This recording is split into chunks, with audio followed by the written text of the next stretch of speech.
Welcome to my channel. నా ఛానల్ని first time కనుక చూస్తే ప్లీజ్ లైక్, షేర్, సబ్స్క్రైబ్ అయితే చేసేసుకోండి. ఇదిగోండి, ఇప్పటికే అర్థమైపోయి ఉంటుంది మీకు ఏంటి అనేది. ఇది నూడిల్స్ అనమాట. ఇంకా వజ్రం నూడిల్స్ చేసుకుంటాను అని చెప్పేసి అనింది అనమాట. సరే చేసుకో అని చెప్పాను. చూడండి, ఇంకా నూడిల్స్ అయితే పెట్టేసింది. కొంచెం ఆ వాటర్లో ఉప్పు, ఆయిల్ వేసి మరిగే నీళ్ళల్లో, అంటే మరగటం అంటే కొంచెం కాగగానే వేసేసింది నూడిల్స్. అవి దగ్గరుండి ఉడకబెట్టుకుంటుంది. నాకైతే రాదండి రెసిపీ. దానికి కుర్చీలో కూర్చొని చక్కగా అన్నీ కట్ చేసి ఇచ్చాను. ఇంక ఇలా పొడి పొడిగా వండేసింది. పొడి పొడిగా వండితే నేను ఏంటంటే క్యాప్సికమ్, క్యాబేజీ, క్యారెట్ అన్నీ పొడవుగా కొయ్యక్క అంది. ఆనియన్స్, పచ్చిమిర్చి అంతవరకు కోసాను. ఇంకా అన్ని సాసులు అయితే వేసుకుందనమాట. వేసుకొని చేసుకోవాలంట. ఇదిగోండి, ఇంకా అన్నీ ఉడకబెట్టేసింది. కొద్దిసేపు అయితే అది ఆరాలంట. నూడిల్స్ ఆరాలని కూడా నాకు తెలియదు. ఇంకా దానికైతే తాలింపు పెట్టేస్తుంది. అవన్నీ ఒక ప్లేట్లో వేసేసింది ఉడకబెట్టినవన్నీ. ఇంకా స్టార్టింగ్ ఇంకా చూడండి, పచ్చిమిర్చి వేసేసుకుంది. ఇంకా అన్నీ కట్ చేసి 1 by 1 వేసుకుంటుంది. అవన్నీ చక్కగా వేపాలంట. నాకైతే నూడిల్స్ ఎప్పుడు తెచ్చుకోలేదు, నేనైతే ఎప్పుడు వండలేదండి. తనకు వచ్చంట, వండుతాను అక్క అని చెప్పంటే వండుకోమ్మ చక్కగా. నేనైతే నూడిల్స్ పెద్దగా ఇష్టపడినండి. పిల్లలకి, మా అమ్మాయికి అయితే బాగా ఇష్టము, మా కీర్తికి. కాకపోతే నేను అంత ఇష్టంగా తిన్ననమాట. కొంచెం తింటే నాకు బయట ఫ్రైడ్ రైస్ కన్నా కూడా లక్ష్మక్క చేసే ఫ్రైడ్ రైస్ చాలా ఇష్టం అండి. లక్ష్మక్క అయితే చాలా బాగా చేస్తుంది. తను అసలు ఏం వేస్తుందో కానీ చాలా టేస్ట్గా ఉంటుంది. బయట ఫ్రైడ్ రైస్ అస్సలకి ఆ టేస్ట్ వేరేగా ఉంటుంది అనమాట.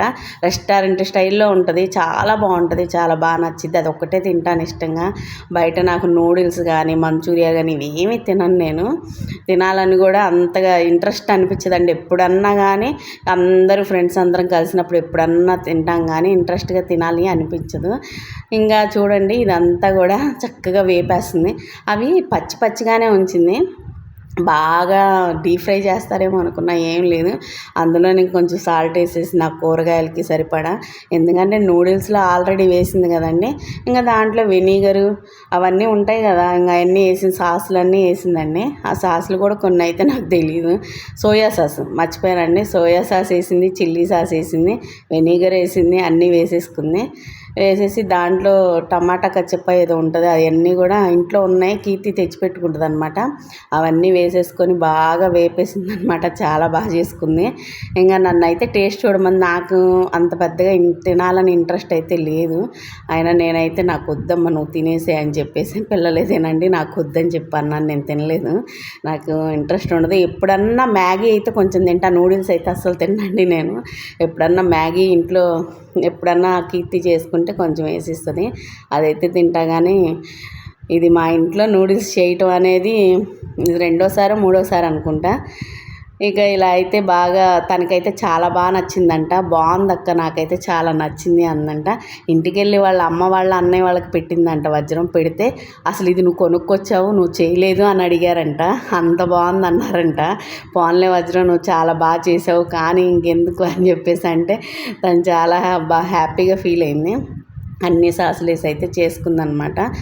ఈ ప్రాసెస్ ఇంతే. మీరైతే ఎలా చేసుకుంటారు నూడిల్స్? నాకైతే కామెంట్ చేయండి. తనకైతే చాలా బాగా వచ్చిందంట, నూడిల్స్ చాలా టేస్ట్గా ఉన్నాయి అన్నారు. ఇంకా ఇలా అయితే నూడిల్స్ చేసుకుంది. అందుకే నేను వీడియో తీసుకున్నానండి. మీకు నచ్చితే లైక్ చేయండి, షేర్ చేయండి, సబ్స్క్రైబ్ చేసుకోండి. నా ఛానల్ని సబ్స్క్రైబ్ చేసుకొని నన్ను సపోర్ట్ చేస్తున్న ప్రతి ఒక్కళ్ళకి పేరు పేరున థ్యాంక్స్ అండి. ఇదిగోండి, ఇట్లా అయితే ఇంకా నాకు ఇస్తే, నాకు వద్దు నువ్వే తినేసేయని అది టమాటా సాస్ వేసుకొని అయితే తినిందనమాట. తను తినేసేయి నువ్వు అని చెప్పేసి అన్నాను. Thank you. ఇలాంటి మంచి వీడియోస్ కోసం నా ఛానల్ని సబ్స్క్రైబ్ చేసుకోండి.